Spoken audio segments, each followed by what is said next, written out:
नमस्कार. आज आपण पाहणार आहोत खमंग थालीपीठ भाजणी. त्यासाठी आपल्याला काय काय साहित्य लागेल हे पाहूयात. 4 ग्लास बाजरी घेतली आहे,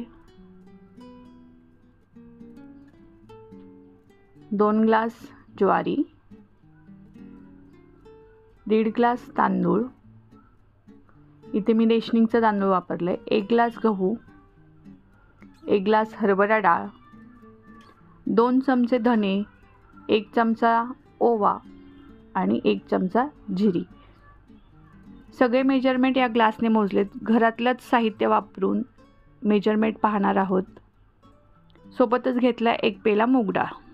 2-2 ग्लास करून बाजरी भाजून घेणार आहे.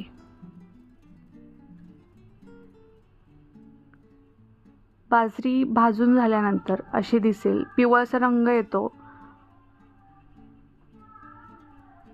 पूर्ण भाजणी ही मध्यम गॅसवर भाजायची. साधारण 4 ते 5 मिनटं भाजल्यानंतर असे दाणे फुटायला लागतात बाजरीचे. मग समजायचं आपलं बाजरी व्यवस्थित भाजून झालेली आहे. आता भाजूया ज्वारी. ज्वारीसुद्धा 4 ते 5 मिनटं मध्यम गॅसवर भाजल्यानंतर 1 मिनटं फुल गॅसवर भाजायचे. त्याचे दाणे फुटायला लागले की समजायचं आपली ज्वारी भाजून झाली आहे. आता तांदूळ भाजायचे. तांदूळ 4 ते 5 मिनटं भाजल्यानंतर त्याचा रंग पांढरा शुभ्र व्हायला लागतो. तांदूळ भाजताना थोडीशी काळजी घ्यायची, करपून द्यायचे नाही आहेत. तांदूळ भाजून झाल्यानंतर आता गहू भाजायला घ्यायचे.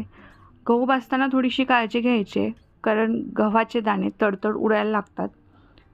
मध्यम गॅसवर पूर्ण भाजणी भाजायची, मोठ्या गॅसवर कुठेही भाजायची नाही आहे.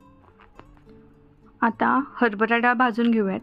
डाळ भाजताना थोडीशी करपण्याची भीती असते, त्याच्यामुळे मध्यम गॅसवर सावकाश भाजून घ्यायची. सोबतच मूग डाळही तशीच भाजून घ्यायची. त्यानंतर एकदम गॅस मंद केल्यानंतर त्याच्यामध्ये धने टाकून भाजून घ्यायचे.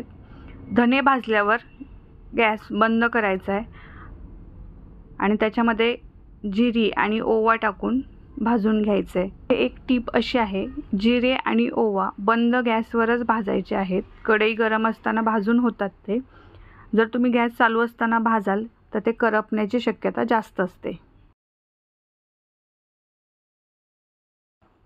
अशा प्रकारे आपली थालीपीठ खमंग थालीपीठ भाजणी भाजून झाली आहे. ती मिक्स करून घेतल्यानंतर पूर्ण थंड होऊ द्यायचे आणि गिरणीवरनं दळून आणायचे. दळून आणताना ती थोडीशी जाडसरच दळून आणायची, एकदम बारीक दळायची नाही आहे. जाडसर दळल्यामुळे थालीपीठ करताना सोपं जाईल. भाजणीच्या पिठाची भाकरीसुद्धा उत्तम लागते. मल्टीग्रेन फ्लोअर आपण मार्केटमधून आणतो, त्यासाठी हा पर्यायी उपाय. ही थालीपीठ भाजणी 2 ते 3 महिने आरामात टिकते. जाळी होत नाही किंवा कडसरही लागत नाही. तर तुम्ही नक्की ट्राय करा आणि कशी झाली ते कमेंट्स करून नक्की सांगा. Thank you for watching. Please like, share and subscribe. Thank you.